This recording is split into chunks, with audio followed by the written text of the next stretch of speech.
প্রভাতের স্নিগ্ধতা তখন নিস্তব্ধতার গহ্বর আত্মপ্রকাশ করে, তখন কুয়াশার স্তব্ধ পর্দা ভেদ করে সূর্যলোকের স্বর্ণাভ আভাস ধীরে ধীরে নিঃসৃত হয়ে শিশিরবিন্দু সভ্যাশ্বেত তৃণরাজিকে দীপ্ত অথচ সংযত জ্যোতিকে অভিষিক্ত করে। বাতাসে শীতল শ্বাসে বৃক্ষ শাখার রন্ধ্রে রন্ধ্রে কম্পিত হয় নিস্পন্দন, প্রাণের ইঙ্গিত। আর পাখির কণ্ঠের ক্ষীণ অনুরণ সময়ের স্তব্ধ স্রোতকে ভেঙে দিয়ে প্রভাতকে রূপ দেয় গভীর প্রশান্তির এক দুরূহ মগ্ন পাছে। নিক এনির ভেজা চুল মুছে দিয়ে বিছানার উপর বসিয়ে দেয়। এনি মাথা নিচু করে চুপ মেরে বসে আছে। শারীরিক ব্যথা রেশ চোখে মুখে ফুটে উঠেছে, কিন্তু মুখে কোনো আর্তনাদ নেই, চোখেও বিন্দুমাত্র অভিযোগ নেই। সাওয়ান্নার সময় একদম চুপচাপ ছিল, নিকের দিকে কেমন অদ্ভুত অনুভূতি শূন্য হয়ে তাকিয়েছিল। নিক আজ নিজে রেডি হয়ে আয়নার সামনে দাঁড়ায়। নিজের ঠোঁট দেখে কপালে ভাঁজ পড়ে, নিচের ঠোঁট কামড়ে বেহাল দশা করে ফেলেছে। মনে হয়েছে যেন তার উপর রাগ পিটিয়েছে। নিক ভ্রু নাচিয়ে এনির দিকে তাকায়, এরপর ড্রয়ার থেকে মেডিসিন হাতে ধরিয়ে দিয়ে বলে, খেয়ে নাও ফার্স্ট। এনির কোনো হেলদোল নেই, একইভাবে শক্ত হয়ে নিচে তাকিয়ে আছে, দৃষ্টি কেন কোনো দিকে বোঝার উপায় নেই। এনির এমন মৌনতা নিকের মাথায় আগুন ধরিয়ে দিচ্ছে। সহ্য করতে পারছে না এই নারীর এমন ব্যবহার। তাকে ছাড়া অন্য কিছু নিয়ে ভাবলে ইচ্ছে করে সেই জিনিসটাকে ধ্বংস করে দিতে। মানুষ হলে তো মেরেই ফেলে, অন্য কিছু কিভাবে মারবে? এই নারীর মন প্রাণ চিন্তা চেতনা মস্তিষ্ক সবটা জুড়ে নিক জেভরানের নাম থাকবে। অন্য কিছু নিয়ে হলে জ্বালিয়ে দিবে সে। নিক এনির বাহু চেপে ধরে। এনি শান্ত দৃষ্টিতে তাকায় নিকের দিকে। নিক তাকায়, এনি পুরো মুখে কিছু বলতে পারেনি। তার আগে এনি মেডিসিন হাতে নিয়ে বলে, আজ যুদ্ধ ছাড়া নিজে থেকে বার্থ কন্ট্রোল পিল দিলেন যে? নিক নিজের স্বর ঠিক করে বলে, যে মেয়ে বাচ্চার বাবাকে সামলানোর ক্ষমতা নেই, জ্ঞান হারিয়ে ফেলে, সে মেয়ে বাচ্চা কিভাবে সামলাবে? তবে যেদিন বাবা হব সেদিন একসাথে 10টার হব। তোমারও তো চিন্তা করার প্রয়োজন নেই। এনির মাথা ঘুরে আসার উপক্রম নিকের দিকে তাকিয়ে বলে। 10টা? নিক গ্রীবাদেশ নাড়িয়ে বলে, কেন 10টা বাচ্চা কি কোনোভাবে কম হয়ে গেছে? তুমি চাইলে আরো বাড়াতে পারো, যা করার আমিই তো করব। আপনি করবেন? বাচ্চা কোথায় রাখবেন শুনি? নিক ঠোঁট কামড়ে নিজে ধরে এনির দিকে অদ্ভুতভাবে তাকিয়ে বলে, তোমার পেটে। এনির পায়ের নিচে শিরশির করে উঠছে, চোখ নামিয়ে ফেলে নিজের, চোয়াল শক্ত করে ঘন ঘন নিঃশ্বাস টানে নিজের। নিক ফোনে কাউকে মেসেজ পাঠিয়ে এনির দিকে তির্যক চোখে তাকায়। এনি দ্রুত মেডিসিনগুলো খেয়ে নেয়। মাথা শরীর ব্যথায় ছিঁড়ে যাচ্ছে, যন্ত্রণায় শরীর অবশ্যই আসছে। এনি বিছানায় পা ঝুলিয়ে বসার কারণে চপের কিছু অংশ কাঁধ দিয়ে ঢিলে হয়ে আসে, গলার নিচের অংশ দৃশ্যমান হয়ে ওঠে। নিক শক্তভাবে কামড়ে ধরে ঠোঁট, কপালে ঘাম জমেছে। ধীরে ধীরে এগিয়ে যায় এনির দিকে, মাথা ঝুঁকে এনির গলা নির্মাংসে চুমু খায় শক্তভাবে।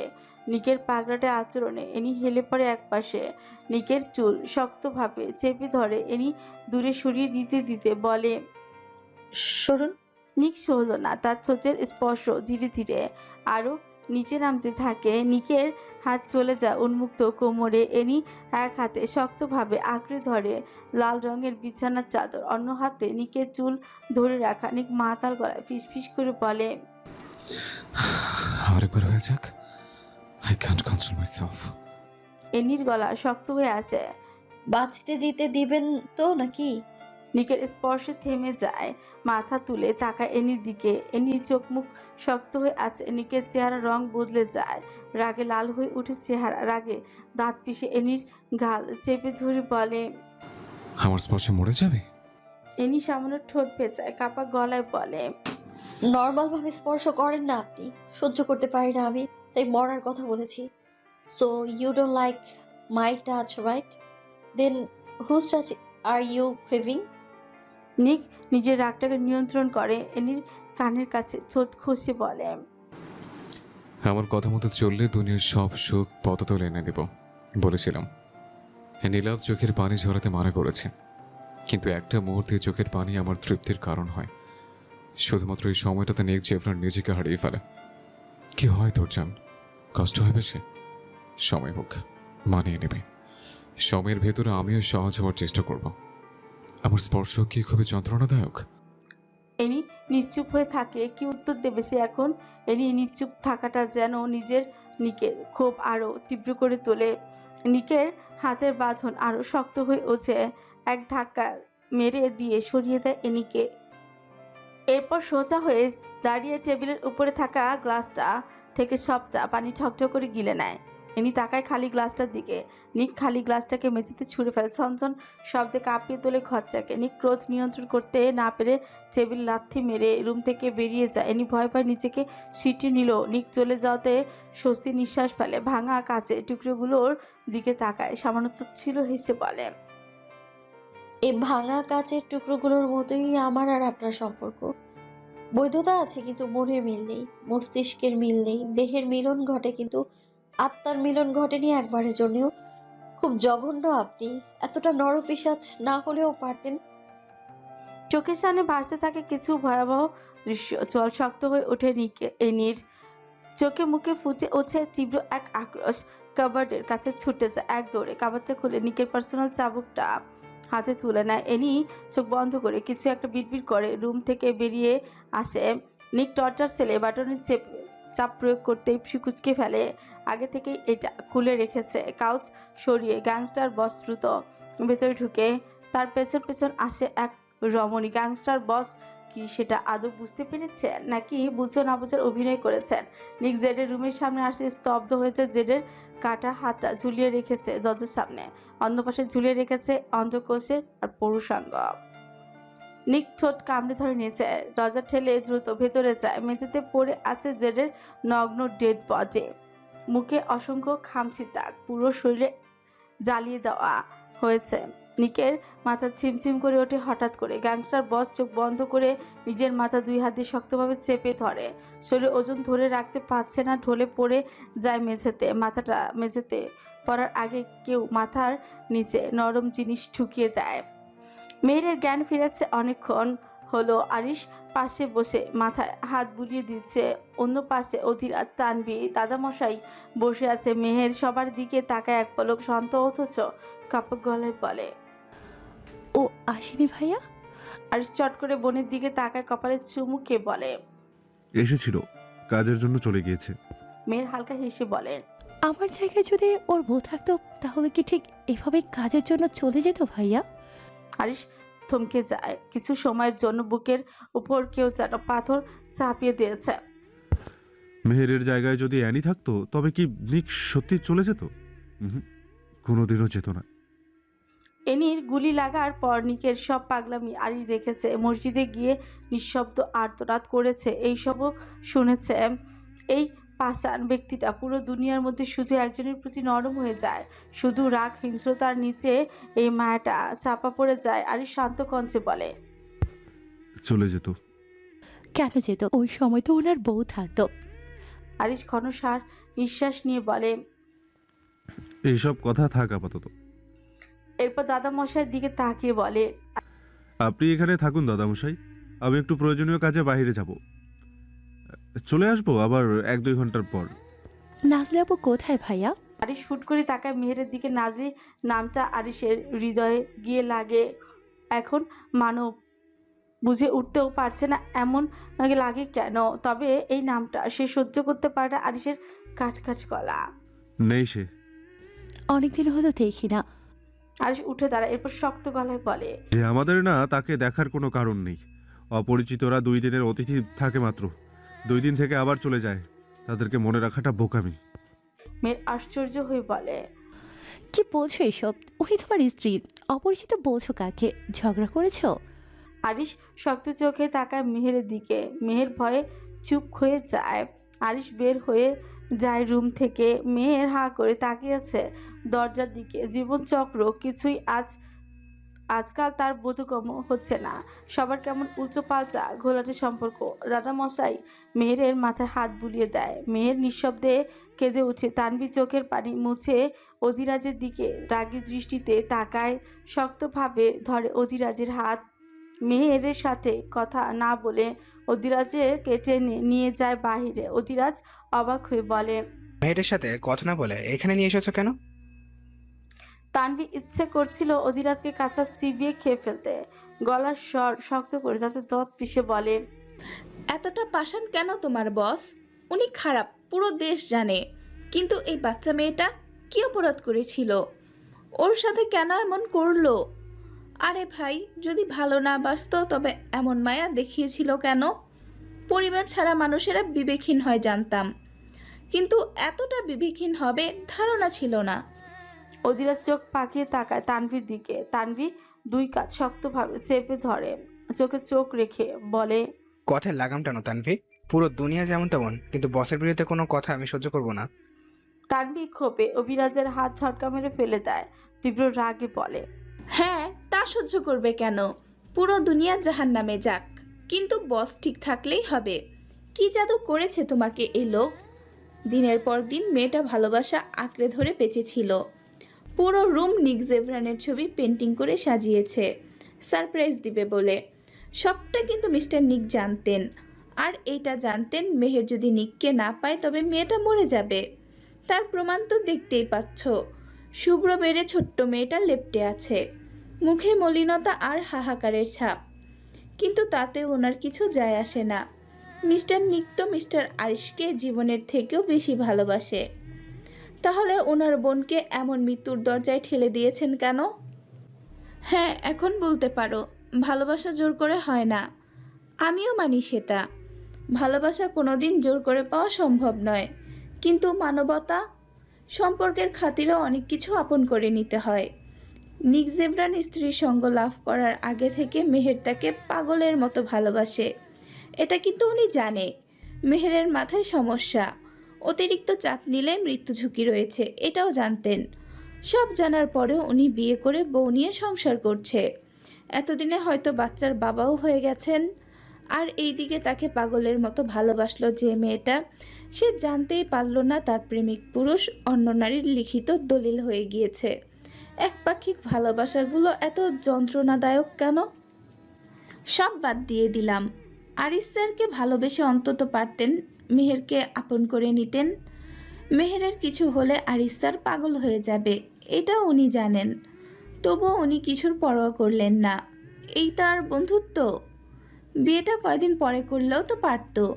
মেহেরকে যতটা শান্ত দেখতে পাচ্ছ, ও কিন্তু ভেতরে এতটা শান্ত নয়। ওর যন্ত্রণা আমি অনুভব করতে পারছি, কারণ ওর ভালোবাসার পাগলামিগুলো আমি নিজ চোখে দেখেছি। অধিরাজের ধৈর্য হয়ে উঠছে না তানভীর কথা শোনার। সে নিঃশ্বাস ছেড়ে বলে, এই মুহূর্তে আমি তোমার সাথে কথা বলতে চাচ্ছি না তানভি। মেহেরকে তুমি ভালোবাসো অনেক, তাই এই পরিস্থিতিতে লিমিট ছাড়া কথা বলছো, যা আমি কোনোদিন সহ্য করব না। আমি চাই না আমি তোমার সাথে রুট ব্যবহার করি। বসের বিরুদ্ধে কোনো কথা বলার আগে আমার ছুরির আঘাতে ছিন্নভিন্ন করতে হয়, এটা সবাই জানে। মেহেরের কাছে যাও, নয়তো বাড়ি যাও। তানভীর চোখ ভিজে আসে, ছোট কামড়ে কান্না আটকে বলে, ছুরির আঘাত দিয়ে ছিন্ন বিচ্ছিন্ন করবি কি? তোমাকে ভালোবেসে যে যন্ত্রণা অনুভব করছি সেটা ছুরির আঘাতের থেকে কম নয়। তোমার স্যারের বিরুদ্ধে বলার জন্য ছুরি দিয়ে আঘাত করো, আটকাবো না। কথা কোন দিন বলতে চেয়েছিলে যে আজ বলবে? সপ্তাহ চলে যায়, তোমার খোঁজ থাকে না, সময় ফুরিয়ে যায়, তোমার অস্তিত্বের সন্ধান মিলে না। ভালোবাসার কষ্ট তুমি অনুমান করতে পারবে না মিস্টার অধিরাজ। যে ভালোবাসে সে বুঝে এই কষ্ট আর যন্ত্রণা। প্রেমিক পুরুষের দেওয়া যন্ত্রণা কতটা বিষাক্ত সেটা তুমি বুঝবে না। তানভীর মুখে নিজের নাম শুনে অধিরাজ চট করে তাকায়। এই প্রথম তানভী তাকে এভাবে সম্বোধন করছে, কিন্তু কেন? আমি তোমাকে ভালোবাসি না। তানভী মলিন হেসে বলে, সত্যিই ভালোবাসো? এই কথাটা আপাতত অনুমান করতে পারছি না। তানভি তুমি। অধিরাজকে কথাটা বলতে দিল না, আর তার আগেই তানভী চোখের পানি মুছে বলে, তোমার বসের নামে এইসব কথা বলার জন্য দুঃখ প্রকাশ করব, ভেবে থাকলে ভুলে যাও। ভুল কিছু বলিনি আমি, আর না আবেগে কিছু বলেছি। স্বার্থপর মানুষ উনি। তানভী কথাটা বলে চোখ মুখ শক্ত করে মেহেরের কাছে চলে আসে। মেহেরকে তানভীকে কাছে পেয়ে মেহের জড়িয়ে ধরে বুকে, ভেঙে আসে রমণীর। আমি হেরে গিয়েছি তানভী আপু, ভালোবাসার কাছে আমি পরাজিত হয়ে গিয়েছি। যাকে আমি ভালোবাসি সে আমার নয়, যার বুকে মাথা রেখে জীবন পার করব বলে ভেবেছিলাম, সে আর আমার নয়, উনি অন্য নারীর লিখিত দলিল হয়ে গিয়েছে। আপু, ভেতরে যন্ত্রণা হচ্ছে আমার। এত কষ্ট কেন হচ্ছে বলো আপু? হৃদয়টাকে কেউ জ্বালিয়ে দিচ্ছে আপু। আমি ঠিকভাবে নিঃশ্বাস নিতে পারছি না। এই যন্ত্রণা আমি কীভাবে সইব? আমি বাঁচতে চাই আপু। আমার কিছু হয়ে গেলে আমার ভাইটা একা হয়ে যাবে, কষ্ট পাবে অনেক। আমার যন্ত্রণাটাকে বড় কেউ চুরি করে নিতে। মেহেরের কান্না করে ওঠে। মেহেরের নীরব আর্তনাদে তানভীর চোখ ভিজে আসে। কিভাবে সামলাবে এই মেয়েটাকে? দুনিয়ায় কেউ না জানুক মেহেরের প্রতিটা পাগলামির সঙ্গী সে। নিককে কতটা ভালোবাসে তানভীর থেকে ভালো আর কে জানবে? তানভীর নিজেও কষ্ট পাচ্ছে। মেহেরের মাথায় হাত বুলিয়ে বলে, শান্ত হও মেহের। দুনিয়ায় কেউ কারোর জন্য বেঁচে থাকে না, সবাই নিজেদের জন্য বাঁচে। নিক স্যার ভালোবাসে না তো কি হয়েছে?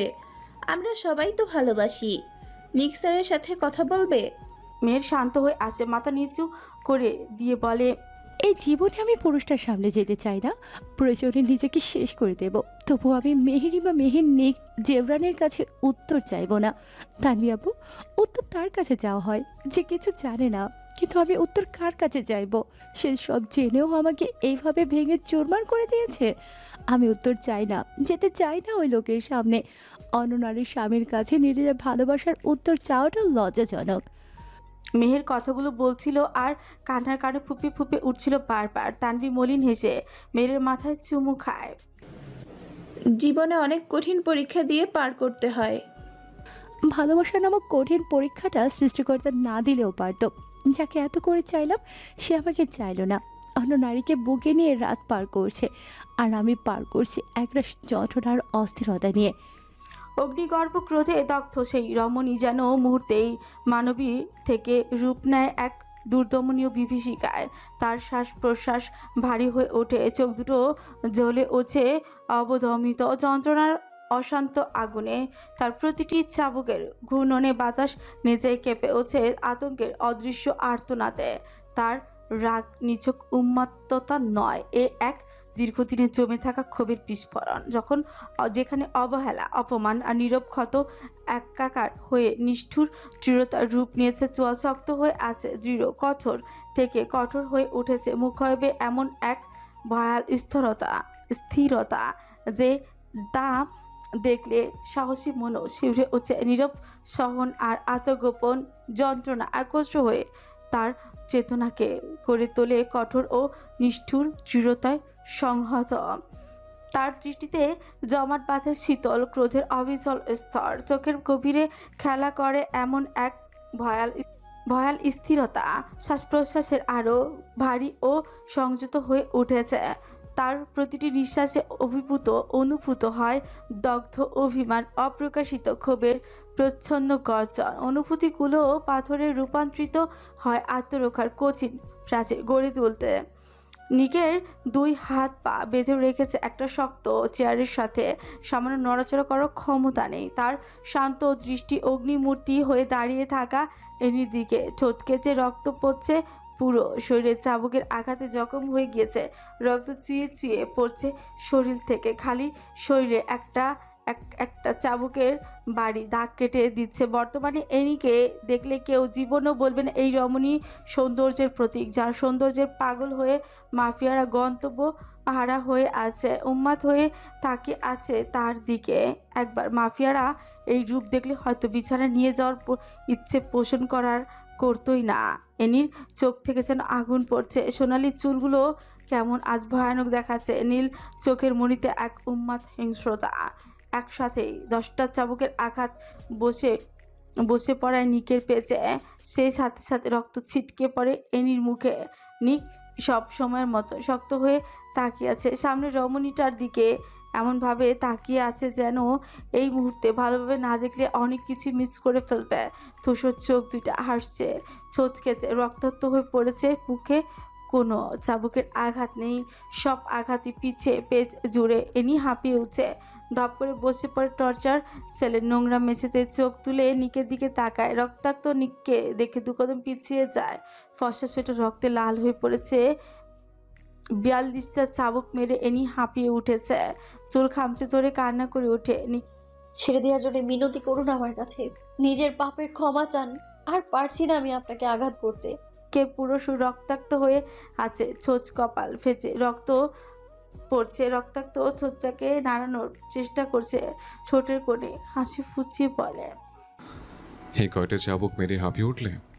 শত্রুদের হাতে বহুবার ক্ষত বিক্ষত হয়েছে, আজ তোমার হাতে হলাম, ক্ষতি কি? এনি দুই হাত ছড়িয়ে বসে আছে নোংরা মেঝেতে, নিকের দিকে চোখ তুলে তাকায়। দিশেহারা হয়ে ওঠে রমণী। জিজ্ঞাসা করবেন না কেন এইভাবে আঘাত করেছি? তোমার ইচ্ছে হয়েছে তাই আঘাত করেছ, আমি কিছু বলেছি তোমাকে? এনির চোখ মুখ শক্ত হয়ে ওঠে। জিজ্ঞেস করুন আমায়। আমি তো ব্যথা পাইনি প্ল্যাট্রোস, তোমার প্রতিটা আঘাতকে ভালোবাসা হিসেবে গ্রহণ করে নিয়েছে। এনি পারছে না চিৎকার করে কাঁদতে, নিজেকে শক্ত করে রেখেই বলে, একটা পাথরের চেয়েও কঠিন আপনি। জিজ্ঞেস করুন আমায় গ্যাংস্টার বস। এনি চেঁচিয়ে উঠে। নিক শান্ত চোখে তাকিয়ে বলে, কেন করেছে এমন? এনি এবার সামান্য হাসলো। একটা চেয়ার টেনে এনে নিকের মুখোমুখি হয়ে বসলো। চুলগুলো কেমন পাগলের মতো হয়ে আছে, ঘামে জবজবে হয়ে আছে কপাল। চাবুকটা হাতে পেঁচিয়ে পুরো রুমটার দিকে তাকায়। এই রুমটায় এক সময় মেয়েদের ধরে এনে রাখা হতো, রাইট? নিক ঠুকুচকে ফেলে, পর মুহূর্তেই নিজেকে শান্ত করে বলে। হুম। এনি রাগে পা দোলাতে শুরু করে, দাঁত কটমট করে বলে, এরপর প্রাইভেট জেটের মাধ্যমে বিদেশে পাচার করে দেওয়া হতো। এই চাবুকটা দিয়ে আমাকে আঘাত করে রক্তাক্ত করেছিলেন, অথচ আজ দেখুন পাল্টা জবাব দিলাম। এনি থেমে যায়, বড় বড় করে নিঃশ্বাস নিয়ে কান্না করে দিয়ে বলে, আমার বান্ধবীটাকে কেন মেরেছেন? ওর কি অপরাধ ছিল? নিকের দৃষ্টি কঠোর হয়ে আসে। মিথ্যে দিয়ে কোনোদিন স্বার্থ হাসিল করিনি, আর আমি মিথ্যে সহ্য করতে পারি। তোমার বান্ধবীকে আমি মারতে যাবো কেন? এনি তাতে দহত পিষে। আই মাইসেলফ নেভার সে নিক জেভরান। জেড মৃত্যুর আগে বলে গিয়েছে আপনার নাম। আমি তার সঙ্গীর পিঠে কোপ বসিয়েছিলাম। এই দাগ এখনো আপনার পিঠে জ্বলজ্বল করছে। পালাবেন কোথায় আপনি?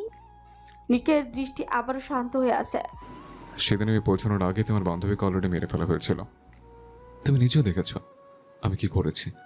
এনি চাবুকটা দূরে ছিটকে ফেলে দেয়, রাগে কাঁপছে রমণী, অথচ চোখ থেকে পানি পড়ছে অনবরত। নিকের রক্তাক্ত খালি শরীরের উপর হাস রেখে বলে, একদম মরে যায়নি, নিঃশ্বাস ছিল। আর বেঁচে গেলে কি হতো? তার ইজ্জত সম্মান ছিনিয়ে নেওয়া হয়েছিল। কোনো পুরুষ গ্রহণ করতো ওকে? একবার চেয়েছিলাম আপনাকে জানে মেরে ফেলি, টুকরো টুকরো করে ফেলি আপনার সর্বাঙ্গ। কত পাপ করেছেন জীবনে, কত মেয়েকে বলে দিয়েছেন, কত বাচ্চার শৈশব কেড়ে নিয়েছেন সামান্য টাকার জন্য। কিন্তু যখন আমি অনুভব করলাম আপনার উপস্থিতি আমার পাশে নেই, তখন মনে হলো কেউ খামচে ধরেছে আমার কলিজাটাকে। এতটা তীব্র যন্ত্রণা কেন হলো বলতে পারবেন? আপনি তো আমার কেউ না, ভালোবাসি না আমি আপনাকে। তাহলে আপনার শূন্যতা আমাকে কেন কাঁদালো? প্রাণে মারতে পারিনি, কিন্তু ভেতরের দহন জ্বালা কমাতে পারছিলাম না। আপনাকে রক্তাক্ত না দেখা অবধি শান্তি পাচ্ছিলাম না আমি। চাবুকের আঘাতের থেকে বড় আঘাত আর কি হতে পারে? গ্যাংস্টার বস অসহায় হয়ে আছে এক তুচ্ছ রমণীর সামনে। নিক হাসলো শব্দ করে, মাথাটা এনির মুখের কাছে নিয়ে আসে। এনির ঠোঁটের দিকে তাকায়, নিকের মতলব বুঝে এনি মুখ ফিরিয়ে নেয়। যে সত্যিকার অর্থে ভালোবাসে সে ধর্ষিতাকে আপন করে নেয়, কারণ সে দেহ নয়, হৃদয়টাকে ভালোবাসে। আর যদি বলে আমাকে শিকলবন্দি করার ব্যাপারটা, নিক থামে। এনি তলোয়ার যখন নিজের আপনজনের কাছে থাকে লড়াই করাটা তখন কঠিন হয়ে পড়ে। পানির মধ্যে কিছু একটা মিশিয়েছিলেন, তাই না? মুচকি এসে বলে, সামান্য মেডিসিনের পাওয়ারে এইভাবে জ্ঞান হারিয়ে ফেলবেন ভাবিনি আমি। ভেবেছিলাম গ্যাংস্টার বসের জন্য বিরাট বড় আয়োজন করতে হবে। রাতে এই কারণে এতটা শান্ত ছিলেন। ভাবছিলাম আপনাকে কিভাবে শেকলে আবদ্ধ করা যায়। নিকের চোখে মুখে ক্রোধ জ্বলে উঠছে। আর আমাকে নিজে থেকে কাছে টানা। এনি ছোঁচ কামড়ে ধরে নিজের তাচ্ছিল হাসি দিয়ে বলে, এটা তো জাস্ট আপনাকে আটকানোর রাস্তা ছিল নিক জেফরান। আপনি যাতে রাতে কোনোভাবে টর্চার সেলে না আসেন। রাতে এখানে আসলে জেডের পুড়ে যাওয়া বডি দেখে ফেলতেন আপনি, আর আমার প্রতিশোধ থেকে যেত। আপনাকে এভাবে আবদ্ধ করাটা আমার জন্য বহুগুণ কষ্ট হয়ে যেত। ভালোবেসে কাছে টেনেছি ভাবলেন কি করে আপনি? নিকের চোখ ধীরে ধীরে লাল হয়ে পড়ে। শরীরে তার শক্তি অবশিষ্ট আছে কি না তাও জানা নেই। নিক দাঁত পিষে বলে, এত বড় বাচ্চা ঢলে কবে তুই, পান্তের বাচ্চা? আমার সাথে গেম খেললে কোন চাওছে? ইনি আলতো হেসে, আমি কিন্তু অনেক আগে থেকেই এমন। নিজের চাচাকে মারতেও কাঁপেনি আমার, বলেছিলাম তো আমি আপনাকে। প্রয়োজনের তাগিদে আমি আনাস্তাসিয়া আনি এতটা পরিবর্তন হই যে আপনার ধারণারও বাইরে। যে সাহসে আপনি সেই দিন ওই নরখাদকটাকে বাঁচিয়েছেন, যেভাবে আমার বান্ধবীটাকে অর্ধমৃত ছটফট করতে দেখেও চলে গিয়েছেন, সেই সাহসে এইসব করেছি আমি। প্রচুর চেষ্টা করেছি ওকে বাঁচাতে, কিন্তু পারিনি। প্রতিজ্ঞা করেছিলাম ওর সাথে 2 ক্রিমিনালকে ধরে নিজ হাতে শাস্তি দেব। 2জন ক্রিমিনালকে তো পেয়ে গেছি, একজন হত্যাকারী আর একজন সাহায্যকারী। একজনকে মেরেছি, অন্যজনকে মারতে গিয়েছি, কিন্তু শূন্যতা চেপে ধরেছে আমায়। প্রাণে মারতে পারছি না, বেছে নিয়েছি ছলনা আর আঘাতের রাস্তা। আমাকে মারতে শূন্যতা চেপে ধরেছে? ভালোবেসে ফেললে? উত্তর দিতে চাই না আপনাকে। কিভাবে বুঝলে সেদিন জেট ছিল?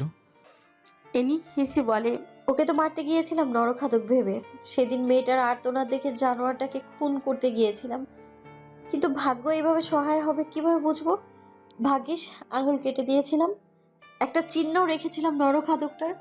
সেই চিহ্ন আমাকে সাহায্য করলো। তীব্র যন্ত্রণা দিয়ে মেরেছি আমি, যতটা যন্ত্রণা এই বাস্টারটা 1000টা মেয়েকে দিয়েছে, সবটা বহু গুণ ফিরিয়ে দিয়েছি আমি।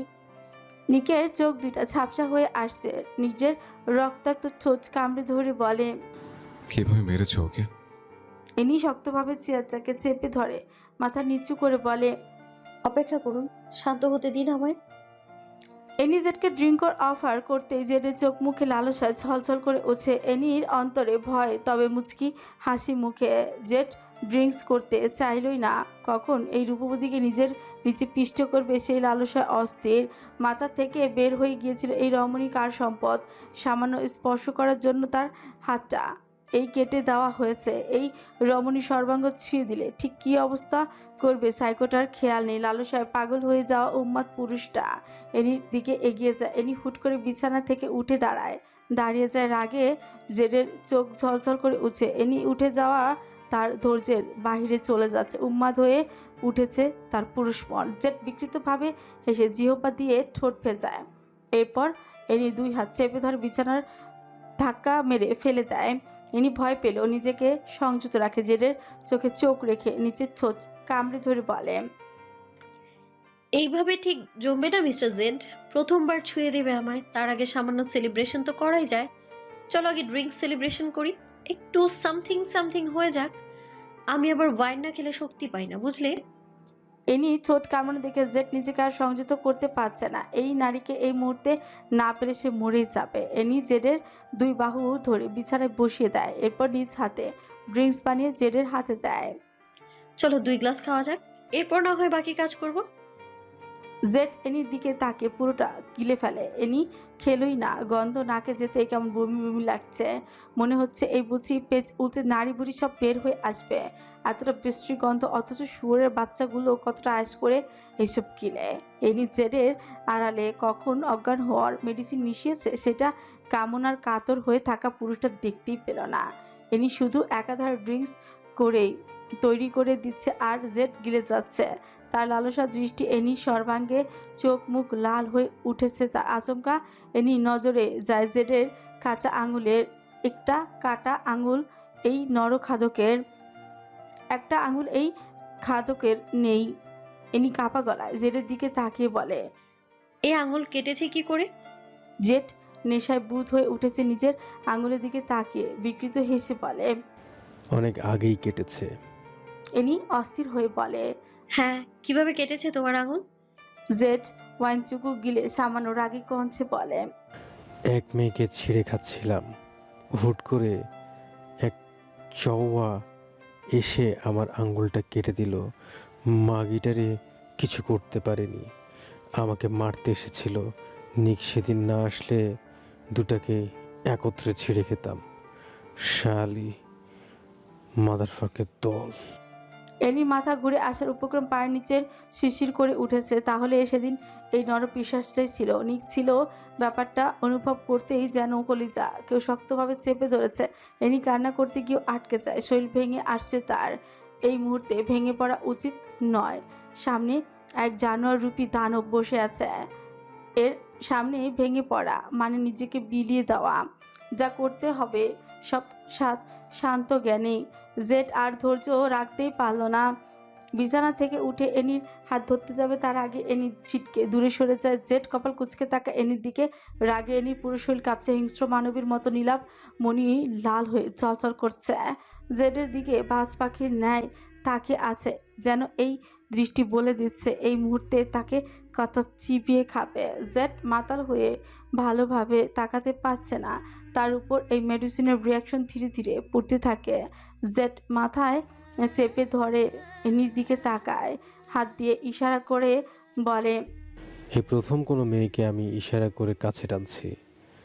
তোমার জায়গায় অন্য কেউ হলে এতক্ষণ মরে যেত। আমার বিছানায় একবার যে যায় সে আর বেঁচে ফিরেনি।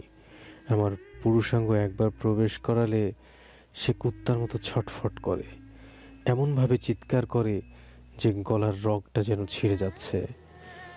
তখন আসে আমার সব থেকে বড় তৃপ্তি। পৈশাচিক উন্মাদনায় আমি আরও নিয়ন্ত্রণ হারা হয়ে পড়ি। শব্দ আমার খুবই পছন্দ, কিন্তু এই শব্দ আমার ভেতরে উন্মাদনা জাগায়, হৃদয়ে তৃপ্তি লাভ করি। জেড কথাটা বলে বিকৃতভাবে হাসতে থাকে। এনি ঘৃণা নাক মুখ খিচে ফেলে, নিয়ন্ত্রণ করতে পারেনি রমণী। এক গলা থুতু জেডের নাকে মুখে ছুঁড়ে মারে। জেড হিংস্রতা নিয়ে তাকায় এনির দিকে। এনি ডাকে কাঁপছে রীতিমতো। জেড ঝড়ের বেগে এসে এনির চুলের মুঠি শক্তভাবে চেপে ধরে। ব্যথায় এনি মৃদু আর্তনাদ করে ওঠে।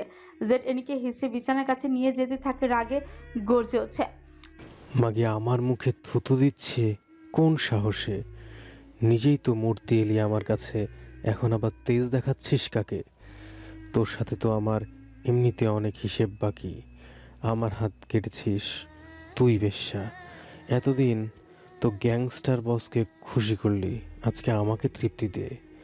নেওয়া পাওয়া শুরু হয়ে যাক। পরপর নিজেকে নিয়ে এমন অশোভন মন্তব্য এনির গা গুলিয়ে আসছে, আর নিতে পারছে না এসব। অনেক সহ্য করেছে সে, চুলের প্রচুর টান খাচ্ছে। জেড এতটা শক্তভাবে ধরেছে যে ব্যথায় মাথা ছিঁড়ে যাচ্ছে। এনি আর দেরি করলো না, হাঁটুর সাজে জেডের পুরুষাঙ্গে লাথি বসায় সর্বশক্তি দিয়ে। জেড এমনিতেই মাতাল হয়ে আছে, তার উপর ধীরে ধীরে মেডিসিনের পাওয়ারে দুর্বল করে দিচ্ছে। হুট করে এমন তীব্র যন্ত্রণায় চিৎকার করে ওঠে। ব্যথার যন্ত্রণা সহ্য করতে না পেরে ধপ করে বসে যায় বিছানায়। এনি সরে আসে জেডের কাছ থেকে। টেবিলের উপরে রাখা একটা শক্ত দড়ি এনে এনি হাতে তুলে নেয়। দড়িটা হাতে বাঁধতে যাবে তার আগে জেড খেপা বাঘের মতো গর্জে ওঠে। আজ সিংহ যতই খেপে যাক, শরীরের শক্তি কমে এসেছে তার, লড়তে পারছে না এক তুচ্ছ রমণীর সাথে।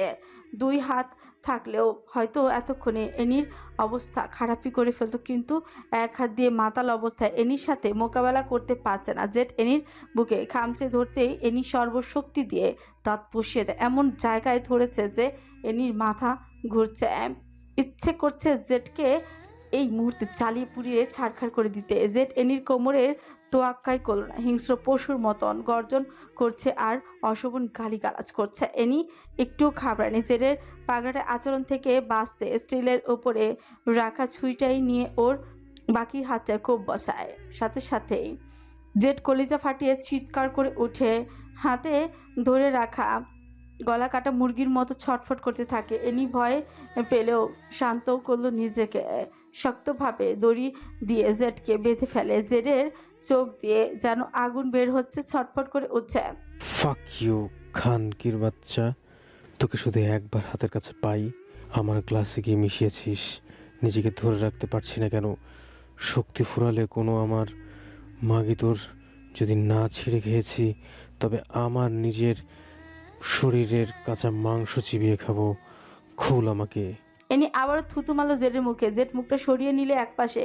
এনি বাধা শেষ হলে জেডের মুখোমুখি হয়ে বসে। টেবিলের উপরে রাখা ওয়াইনের গ্লাস হাতে নিয়ে সবটা ওয়াইন জেডের মুখে ছুঁড়ে মারে। থুতুগুলো পরিষ্কার হয়ে ওঠে। জেড একাধারে অকাত্য বাসে গালিগালাজ করছে। এনি জেডের গলা শক্ত করে চেপে ধরে হিংস্র বাঘনির মতো চোয়াল শক্ত করে ফেলে। আমি সত্যি করে বলছি, আরেকবার গালি দিলে তোর জিভা কেটে আমি কুকুর দিয়ে খাওয়াবো। তেজ কোথায় গেল তোর? হ্যাঁ, পুরুষাঙ্গের পাওয়ার সব শেষ? এক লাথিতেই মামা এভাবে নেতিয়ে পড়বে ভাবিনি তো। অথচ এই বাস্টারটার জন্য তুই কত মেয়ের জীবন নষ্ট করলি, আমার বান্ধবীটাকে বাঁচতে দিলি না। রাতের অন্ধকারে খুবলে খেয়েছিস জানোয়ার কোথাকার। ও চিৎকার করেছে, তুই কণ্ঠনালী চেপে ধরেছিস। ও তোর থেকে মুক্তির ভিক্ষা চেয়েছে, তুই মুখ চেপে ধরেছিস। মৃত্যুর যন্ত্রণায় ছটফট করেছে, আর তুই পৈশাচিক হাসে হেসে নিজের তৃপ্তি মেটাতে ব্যস্ত হয়ে পড়েছিস। তোকে গালি দিয়ে নিজেকে অপবিত্র করবো না আমি, কিন্তু তোর রক্ত দিয়ে হাত রাঙাবো এটা স্বর। পাগলের মতো খুঁজেছি আমি তোকে, সাথে তোকে যে বাঁচিয়েছিল সেই সঙ্গীটাকেও। কিন্তু কিভাবে জানবো তোর সঙ্গী আমার সারা জীবনের সঙ্গী হয়ে যাবে? যাদের মারার জন্য আমি মরিয়া হয়ে উঠেছিলাম তাদের মধ্যেই একজন আমার একজন হয়ে উঠবে। ও সরি, আমার একজন নয়, তথাকথিত আমার একজন, সে যে একজন তোর মতোই সাইকোপ্যাথ। ওর হিসেব আমি পরে গণনা করব, আগে তোর সাথে হিসেবটা তো তুলে নেই। এনি থেমে বড় বড় নিঃশ্বাস নেয়। আজ কেন জানি ভয় করছে খুব। এই রক্ত দেখে এসে টিকতে পারবে তো? এনির মাথা ঘুরে আসার উপক্রম। যখন এই নিজের বান্ধবীর খাতর মুখ তক্তক্ত মুখটা ভেসে ওঠে ঠিক তখনই চোয়াল শক্ত হয়ে ওঠে। জেড রাগে ফুসফুস করছে, এতটা শক্তভাবে বেঁধেছে যে ছোটার ক্ষমতা হয়ে উঠছে না। এনির দিকে তাকে ক্ষেপে উঠছে। এনি কে তুই? শব্দ করে সামান্য হেসে বলে, একজন মেয়ে, যে মেয়েদের তুই ভোগ করতি আমি তাদের বোন। যে মেয়েরা তোকে অভিশাপ দিয়েছে আমি তাদের অভিভাবক। তোর জম, তোর মৃত্যুর ঘন্টা নিয়ে এসেছে আমি। ভাবতে অবাক লাগে তোর একটা হাত নেই, ভালোভাবে হাঁটতেও পারিস না। এই শরীর নিয়ে তোর এত শক্তি আসলো কোথা থেকে? হ্যাঁ, রেপ করিস যখন তখন কি হাতের কাজ লাগে না? মানুষ যখন একটা কাজ করে তখন সেটার মধ্যে ভেজাল থাকলে তৃপ্তি আসে না ঠিক। তোর খুঁটিটা ছাড়া সবই তো অচল। খুঁটির সাহায্যে এত অন্যায় কি করে করলি? হ্যাঁ, মানতেই হয় জানোয়ার, তোর শক্তি আছে বলতেই হয়। আর মেয়েগুলোর প্রতিও রাগ হচ্ছে। শালার তোর মতো পঙ্গুকে একটা ধাক্কা দিলেই তো শেষ। হাতের ঠিক নেই, পায়ের ঠিক নেই, আধমোড়া আবার রেপ করতো কি করে? আমি তো সেটাই বুঝে পাচ্ছি না। মেয়েগুলো ভয় না পেয়ে তোকে ঠিক মতো ধরলেই তো মরে যেতি তুই। তারা রুখে না দাঁড়িয়ে ভয়ে আধমোড়া হয়ে যায়। এই আইল্যান্ডে কত নৃশংসতা করেছিস কে জানে। আজ তার সমাপ্তি ঘটানো দরকার। অনেক বর্বরতা আর পৈশাচিক পাশবিক নির্যাতন হয়েছে। শেষবারের মতো চালিয়ে যা খেলাটা, সেই খেলাটা বন্ধ করে দেব আমি। জেডের চোখ ঝাপসা হয়ে আসে, কথা বলতে পারছেন আর মেডিসিনের রিয়াকশন পুরো শরীরে ছড়িয়ে পড়েছে। মাথা একপাশে হেলে পড়ে, এরপর ছটফট করছে সর্বোচ্চ শক্তি দিয়ে। রাগে নিজের জিহ্বায় কামড় দিয়ে ধরে, জিহ্বা কেচে রক্ত পড়ছে। এনির চোখ ছোট ছোট করে তাকিয়ে আছে। ছুরির কর্নার জেডের গলায় স্লাইড করতে করতে বলে, প্রথম কোথা থেকে শুরু করব? তুই চিৎকার করিস না, আমি চিৎকার সইতে পারি না। হার্ট দুর্বল কিছুটা আমার। এনি বাঁকা হেসে জেডের দুই উরুর উপরই ছুরির আঘাত করে। তোর মতো রেপিস্টদের আবার এইসব পড়তে হয় নাকি? তোরা তো এমনিতেই বিনা টিকিটে সবাইকে দেখিয়ে বেড়াস। এইসব পরে ঢেকে রাখার আর কিসের প্রয়োজন? এখন এটা খুলতে আবার কত কষ্ট হবে। এনি খুলতে গিয়েও বাম হাত থেমে যায়। জেডের নিস্তেজ মুখের দিকে তাকিয়ে বের হয়ে যায় রুম থেকে। দৌড়ে ছুটে যায় ভয়ানক সেই টর্চার চালায় যেখানে বিষাক্ত পোকা পাশে রাখা হয়েছে। এনি তত ধরছে পাত্রগুলোকে হাতেই তুলে নেয়। 3টা পাত্র নিয়ে আবারও ছুটে আসে জেডের কাছে। জেড এনির হাতে বিষাক্ত পোকা দিয়ে ঘাবড়ে যায়। ছটফট করে অস্ফুট আওয়াজে বলে, এইগুলো খুব বিষাক্ত, একটা কামড়ালের সাথে সাথে মৃত্যু হয়ে যায়। ছাড় আমাকে, আমি তোকে কিছু করব না। এনি প্রতিশোধের আগুনে এতটাই উন্মাদ ছিল যে জেডের নীরব কান্নাগুলো উপভোগ করছিল। চোয়াল শক্ত করে বিষাক্ত পোকাগুলো জেডের কাছে নিয়ে যায়। সামান্য ঝুঁকে হিংস্র রমণী তেজি গলায় বলে, আমি মেয়ে, তাই পরপুরুষের লজ্জাস্থান দেখার মতো পাপ করব না আমি। আর তোর মতো বেজাতের জিনিস তো দেখতেও চাই না আমি। তবে এইটা ভাবিস না ছেড়ে দিব। অনেক জ্বালিয়েছিস, এবার নিজে মর।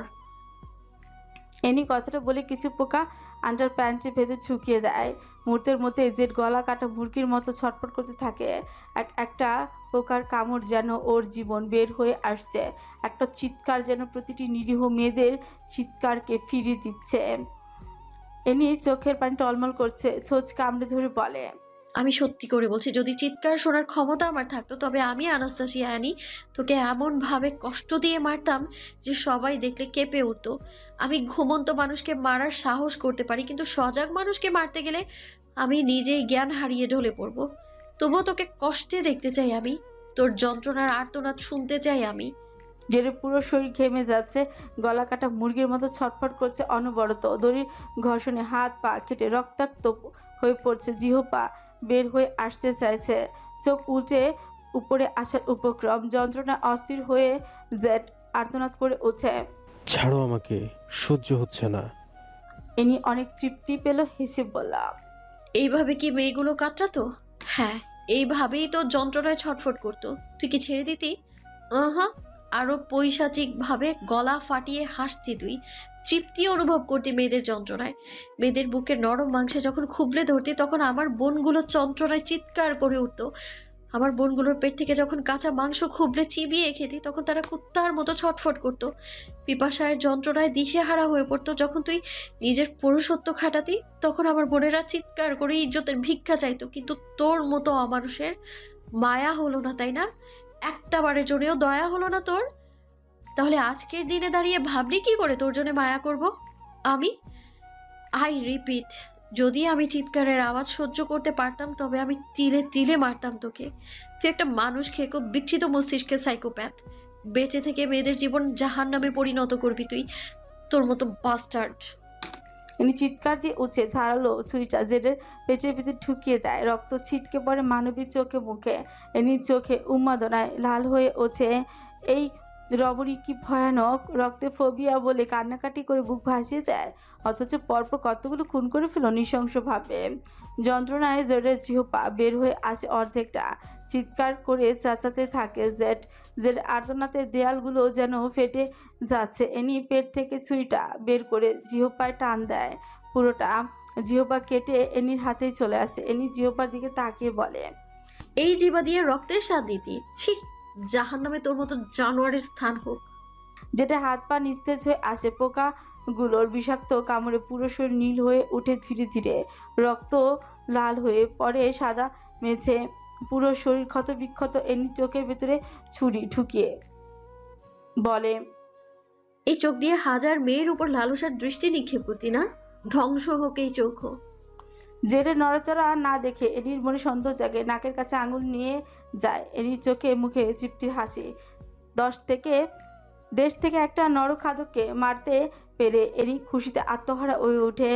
এতদিন জীবিত থাকা এই নরপশুর বিনাশ ঘটেছে। এনি ছড়িটা হাত থেকে ফেলে দেয়। রক্তে তার পুরো শরীর মাখামাখি হয়ে আছে। এনির কাছে মনে হলো রক্ত থেকে দুর্গন্ধ আসছে। এই রক্তগুলো পচনশীল দুর্গন্ধ।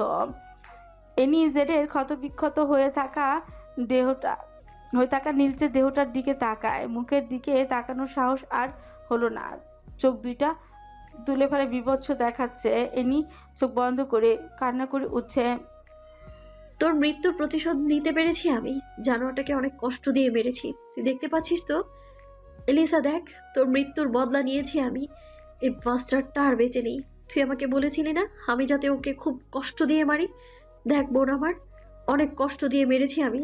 তুই শান্তি পাচ্ছিস তো? খুশি হয়েছিস তুই জান আমার? এনি চোখ বন্ধ করে কান্না করে উঠছে। এনি ডুকরে কেঁদে উঠছে পুরোটা ঘটনা বলে। এনি নিজেকে সামনে রাখতে পারলো না। কাঁদতে থাকে শব্দকে নিকে সহ্য হলো না এই কান্না। তবুও নিজেকে সংযত করে বলে, ফক অফ বেবি গার্ল, কান্না থামাও। এনি চোখ তুলে তাকায় নিকের দিকে। নিকের শক্ত দৃষ্টি, কণ্ঠে শীতলতা এনে বলে, ওর লাশ তাহলে অ্যাসিডে পোড়া পেয়েছে কেন? এনি চোখের পানি মুছে বলে, ওকে মেরেও আমার তৃপ্তি আসছিল না। অ্যাসিড দিয়ে জ্বালিয়ে দিই পুরো শরীর, বাকি অংশগুলো দরজার সামনে টাঙিয়ে রাখি, গ্যাংস্টার বসের যাতে নজরে পড়ে আর সেই রুমে আসে। নিক কথাগুলো শুনে গ্রীবাদেশ নাড়ায়। Super talented. আমাকে কি দিয়ে মারবে? পোকা নাকি অ্যাসিড? এনির বুকটা ধুপ করে উঠছে। কলিজায় যেন কেউ খামচে ধরে রেখেছে। ঠোক গিলে এনি। এত তারা কিসের? আঘাত করব বলেছি, প্রাণে মেরে ফেলবো কখন বললাম? নিক ঠোঁট পাকায়। এনির আমাকে বাঁচিয়ে রাখবে কেন? কণ্ঠ শক্ত হয়ে আসে। শয়তানকে আল্লাহ নিজের হাতে মারবেন, তেমন আমি চাই আপনি আল্লাহর হাতে মরেন। আমি মেরে কেন স্বামীর হত্যার পাপ নিজের ভাগ্যে লাগাবো? নিক মৃদু হাসলো। হাসতে হাসতে হুট করে চোখ মুখ কঠিন হয়ে ওঠে। আমার শাস্তি কি শেষ নাকি আরও চাবুকের আঘাত করবে? করলে দ্রুত করে ফেলো। আমি একটা খুব গুরুত্বপূর্ণ কাজ করব। অনেক কষ্টে নিজেকে নিয়ন্ত্রণ করে রেখেছে। এনি উঠে দাঁড়ায়। নিজের অদম্য সাহসটাকে সঞ্চয় করে বলে, এই মুহূর্তে আপনার মিনার থেকে বের হয়ে যাব আমি, আর আপনি তাকিয়ে তাকিয়ে দেখবেন, অথচ কিচ্ছু করতে পারবেন না। এর থেকে বড় কাজ আমার জন্য আর কিছুই নেই। নিক ঠোঁট কামড়ে হাসলো। সামান্য নড়ে চড়ে বসে বলে, ওকে, দরজা পর্যন্ত যেতে পারলে খোদার কসম আমি তোমাকে নিজ দায়িত্বে ইরান রেখে আসবো। নিকের এমন শান্ত গলায় কেঁপে উঠছে এনির শরীর ছোট ভিজিয়ে বলে। শান্তভাবে হুমকি আপনি আমাকে দিতেই পারেন, শত্রুকে বুঝি এভাবেই ফাঁদে ফেলেন? নিক সামান্য হেসে বলে। তুমি আমার শত্রু? তার থেকে কম নয়। শত্রুর সাথে শুতে পারো, শত্রুর সাথে শুতে পারো, তোমার তো আনন্দে নাচার কথা। আজ পর্যন্ত কেউ পারেনি কোনোদিন, তুমি প্রথম পেরেছো এমন কঠিন কাজ। মজা করছেন আমার সাথে? এতগুলো চাবুকের আঘাত খেয়েও জ্ঞান হারাননি কেন? একটু আগে তো ঝিমুচ্ছিলেন, ভেবেছিলাম জ্ঞান হারিয়ে ফেলবেন, আর এই সুযোগে আমি পালাবো। এত আঘাত খেয়েও ক্লান্তির ছাপ নেই কেন? ছেড়ে দেওয়ার ভিক্ষে নেই কেন? নিক বাঁকা হেসে বলে। তুমি যে আঘাতগুলো আমার উপর প্রয়োগ করেছো তা বহন করা আমার দৈনন্দিন রুটিন। আমি তো ভেবেছিলাম আরও দেবে, কিন্তু মাত্র 42টা থেকে 50টা চাবুক মেরে হাঁপিয়ে উঠবে ভাবিনি। তুমি ভালোভাবে আঘাত করতে পারো না বেবি গার্ল। আশ্চর্য, পালিয়ে যাচ্ছ না কেন? শুনলাম জেট নাকি তোমার কোমরে স্পর্শ করেছে, এমনকি গলায় হাতেও ছুঁয়ে দিয়েছে। কিভাবে ছুঁয়েছে? নিক একদম শান্তভাবে প্রশ্নগুলো করছে, কিন্তু এনির ভিতর তাণ্ডব চলছে। নিকের হাত পায়ের শিকল নিচ থেকে সব খুলে যাচ্ছে। পায়ের শিকল খুললে নিক পাটাকে লম্বা করে বাঁকা হাসে। মুহূর্তের মধ্যেই হাতের শিকলও খুলে যায়। এনির মাথা ঝিমঝিম করে ওঠে। এনির পুরো শরীর কাঁপছে ভয়ে, কাঁপা গলায় উচ্চারণ করে। নিক খুলেছে কিভাবে? ঠোঁট কামড়ে ছাঁচা গলায় বলে। আমি খুলেছি তাই। কিন্তু আপনি খুলেছেন কি করে? আপনার হাত পা তো বাঁধা ছিল। নিক বাজ পাখির ন্যায় তাকে বলে। পালিয়ে যাবে না বেবি গার্ল? তোমাকে 3 সেকেন্ড সময় দিচ্ছে, এর ভেতরে দরজার বাইরে যেতে পারলে আজীবনের জন্য ছেড়ে দেব। নিকের শান্ত মেজাজ এনির ভেতরে তুফান ঝরাচ্ছে। নিঃশ্বাস যেন বন্ধ হয়ে আসছে তার। কিভাবে খুললেন? নিক ঠোঁট কামড়ে হেসে বলে। গ্যাংস্টার বস নিক জেভরনকে কতটুকু চেনো তুমি বেবি গার্ল? এখানের প্রতিটা জিনিস আমার ইশারাতে চলে।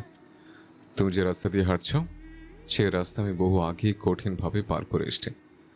গ্যাংস্টার বসের একটা হুঙ্কারে সবাই নেতিয়ে যায়, এমনি এমনি ক্ষমতা আসেনি বেব। তুমি যে শিকল দিয়ে আমাকে বেঁধেছ, এই শিকল ইলেকট্রিক শিকল। মেইন জায়গায় আমার আঙুলের ছোঁয়া লাগলে খুলে যায়। এনির মাথা ফনফন করে উঠে, কান্না করে দিবে দিবে ভয়ে। যদি এমন হয় তবে এতগুলো চাবুকের আঘাত কেন খেলেন? তুমি চাইছিলে তাই। মাঝে মাঝে ঘরের লোকের হাতেও মায়ের খেতে হয়, না হলে সাহে এনার্জি আসে না। যে কোনো মুহূর্তেই এই শরীর দিয়ে ঘাম হচ্ছে। এতক্ষণ কেউ এভাবে বসে থেকে মাইর খায়।